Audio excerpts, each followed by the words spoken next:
Els dimarts, al Bon Dia i Bona Hora, ens agrada parlar una estoneta de la nostra comarca. Ho fem amb els amics del Centre d'Estudis Comarcals del Baix Llobregat i també amb l'historiador i escriptor l'Ireneu Castillo, que fa uns mesos publicava aquestes 1001 curiositats del Baix Llobregat i l'Hospitalet, aquest llibre on recull totes aquestes curiositats i que ens serveixen, ens donen peu a parlar de diversos temes relacionats amb la nostra comarca. Avui tenim aquí a l'estudi de Ràdio Molins de Rei a l'Ireneu Castillo. Què tal, Ireneu? Bon dia. Molt bon dia, Oriol. Què tal, com anem? Com estàs? Bé, dins del CACAM. Doncs mira, encara aguantem, no és poca cosa. Això també t'ho dic. I avui justament ens ve a portar, o ens porta un tema, hem explicat en alguna ocasió que l'Ireneu és de l'Hospitalet de Llobregat, i justament avui anem a parlar d'un tema que coneix prou bé. Home, sí, més que res, perquè per allà passa força, no? O sigui, per allà passa força. Sí. El popular, el Carrilet. Sí. De fet, dona nom també una avinguda, un carrer important de l'Hospitalet, no? Clar, efectivament. O sigui, diguem que una de les principals vies d'Hospitalet que comuniquen, de fet, amb Barcelona, doncs és justament l'avinguda del Carrilet, que es diu avinguda Carrilet perquè des d'allà, des que es va inaugurar, doncs, diguem que passava el Carrilet, o sigui, passava aquest tren de via estreta, doncs, que comunicava Barcelona amb Martorell i Manresa, i s'anava molt més amunt. Llavors, clar, això en el seu moment doncs, es va soterrar, i llavors van deixar una magnífica avinguda de 2 carrers per banda, que bé, podíem haver fet una avinguda ja pel trànsit, diguem que peatonal, però mira.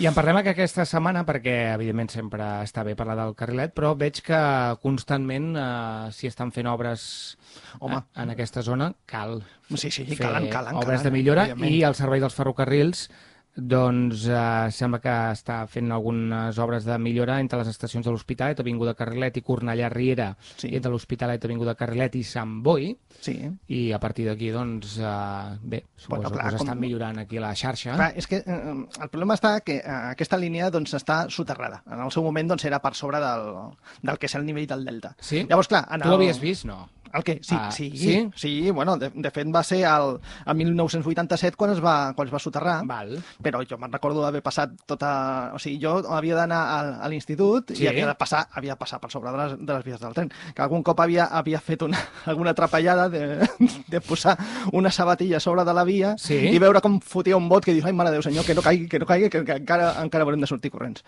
Però bueno, en el moment, ja et dic, en el 87 ja el van treure, el van soterrar, i bueno, com el van posar sobre uns 3-4 metres per sota del nivell del delta, doncs què passa? Doncs sobretot ara, que aquesta temporada de pluges, que sembla això aquí, bueno, de fet, ara resulta que està plovent més aquí que no pas a Londres. Sí. Doncs resulta que el nivell freàtic ha pujat més del compte, i es veu que ha trobat una sèrie d'esquerdes dins el que és del calaix de ciment que canalitza el tren, i es veu que es va passant aigua tot el que vulguis. Bé, però si et sembla, fent aquest context, anem als orígens? Expliquem d'on ve el Carrilet? Bueno, a veure, de primeres el Carrilet es diu Carrilet perquè de fet és un carril de via estreta. O sigui, no és com el que teniu per aquí a Molins, que aquest és el d'ample ibèric, que és d'1,60 m, sinó que havia de ser d'1 metre només. Clar, aquí el problema està que el carril de via ampla, el tren, diguem que passa per la vora esquerra, o sigui, per la riba esquerra del tren. Llavors, a la banda d'Hospitalet, Sant Feliu i tot això, Molins de Rei, doncs, diguem que podem disfrutar des del 1854 d'aquest tren. Però què passa? A l'altra banda, coi, que ells també volien. Clar, normal, o sigui, veient que era el que funcionava, doncs el que volien era aquella banda també tenia el seu tren per poder comunicar-se. De fet, va venir una mica rebotat perquè a mitjans del segle XIX hi havia molt d'interès, sobretot a Catalunya central, estem parlant sobre Manresa, la part de Berga, tot això, doncs que en poder comunicar aquell tren. Clar, o sigui, el que els interessava era treure els seus articles. En el cas de Manresa, doncs estàvem parlant del que és tèxtil i tal, però també baixant des d'Igualada, que també és més tèxtil, o bé de la part de Berga, Guardiola de Berguedà i tot això, que era per baixar el carbó que llavors en aquell moment doncs, era força potent, les mines de Gossul i Ogassa i aquella zona. I llavors el que es volia doncs, era comunicar aquella zona, que també era rica amb ciment, amb la cimentera de Clot del Moro, aquella banda allà, doncs volien comunicar doncs, justament amb el tren.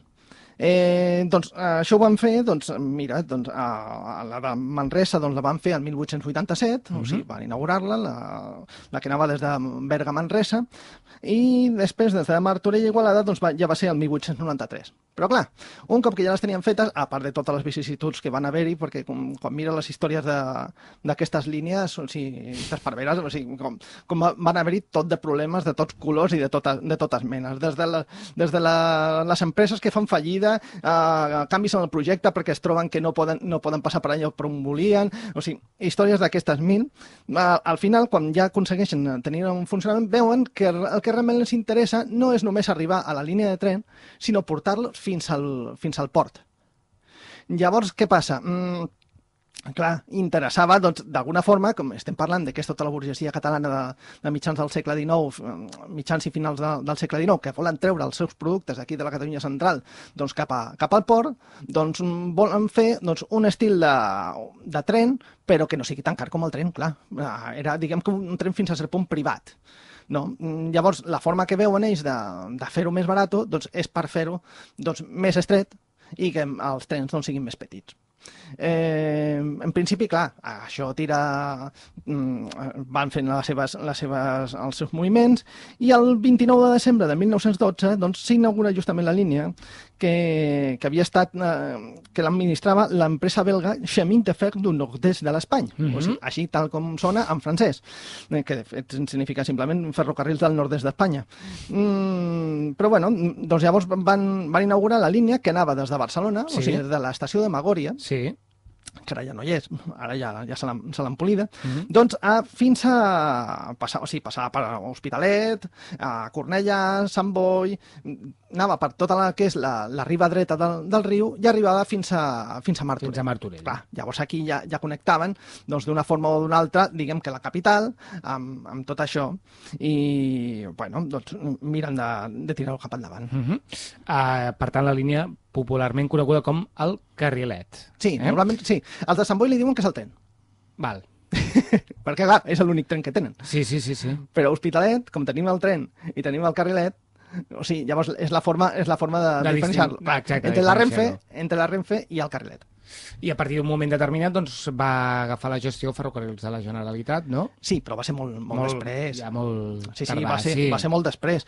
O sigui, hem de comptar que aquesta línia, doncs, en principi, els hi permet doncs, tirar cap al port, fan també una línia d'això, però, bueno, també és que tenen les mil i una vicissituds. De primeres, perquè al final la Chemin de Fer du Nord-est d'Espany doncs, acaba fent fallida. Acaba per fer fallida. De tal forma que queda allà en un impàs que si és, no és i tal. A sobre, tot el contingent històric que tenia per sobre. O sigui, hem de recordar que amb la Guerra Civil van volar tots els ponts que servien que separaven el que era la Barcelona republicana de la resta diguem que de l'Estat, perquè tenien diguem que l'avançament de les tropes franquistes. Llavors, per frenar-los, que de fet no els hi van frenar res, doncs sí, per desgràcia al final no van parar res, doncs van volar tots els ponts, de tal forma que el Carrilet, o sigui el tren també, però sobretot el Carrilet va patir molt i llavors van haver durant la postguerra doncs es van haver de refer els ponts i tal.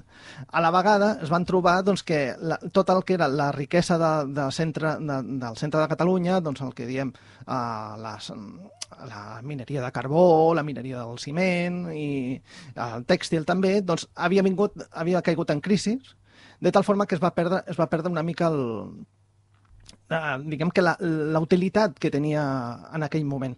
De tal forma que el que al final es va fer doncs, és anar baixant la qualitat del servei fins a un cert punt que ja no es podia sostenir. O sigui, al final es va deixar tot de fer. De tal forma que al final els va agafar la empresa estatal Ferrocarril de Via Estrecha, el FEVE, i va quedar allà en un impàs que si no se sabia de qui era, estem parlant dels anys 70 a principis, 72, 73, coses així.